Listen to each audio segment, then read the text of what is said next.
Aytadi. Ichkariga kirib aytadi. Ichkariga kirib kuylagan. Jirgili. Yaxshi keldingizlar. Bismillahirrahmanirrahim. Kelaveringizlar. Endi remont bo'lyapti. Shuning uchun gilamlarni jabr qo'yamiz. U to'ylarida qat pullar so'z bo'laveradi. Shu yerga qo'yilgan bu. Ke o'tirg'ila buni. Tashakkur o'tirg'ila. O'ting.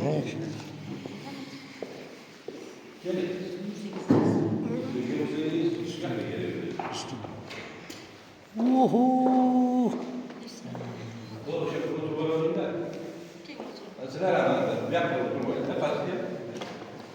Yaxshimisizlar?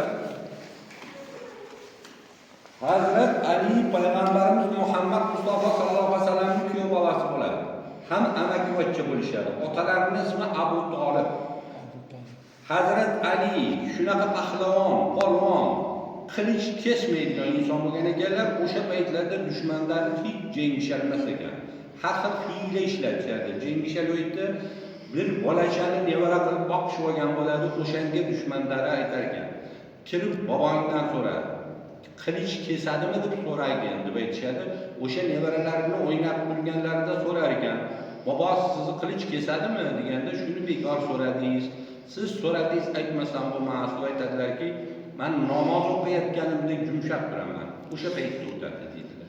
O'sha bola orqali eshitishib, boradigan masjidlarni bilishib, masjidda poylab turishib, namoz o'qiyotganlarda orqalaridan kelib qilich sanchib qo'yishadi. Hazrat Alini qayerga dafn qilinganliklarini sir saqlashgan. Alloh biladi taqdirlarini. Nimaiki dushmanlari qabrlarini bo'lsa ham topib otlaymiz, suylarini topmasak o't qo'yamiz deb ular qasam ichgan.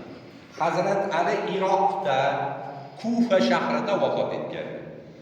Vafotlaridan keyin 7 ta tobut qilib 7 tomonga olib ketilgan deyiladi. Afg'onistonda ham mozorlari bor. Mozori Sharif shahri Hazrat Alining mozorlari borligi uchun aytilgan ulug' mozor. Iroq, Eron, Yaman, Turkiya, Ozarbayjon shulardan bittasi.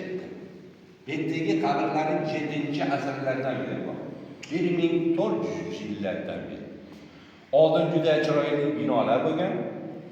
Ularning suratlari ham saqlanib qolgan.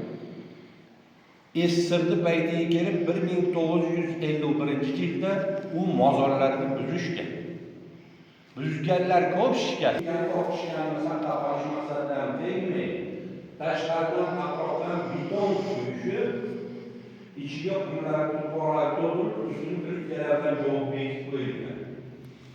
1990-yildan keyin ruxsat berilgan, atrofda betonlarga olib, qumlarni tozalab, bu bino qurilgan.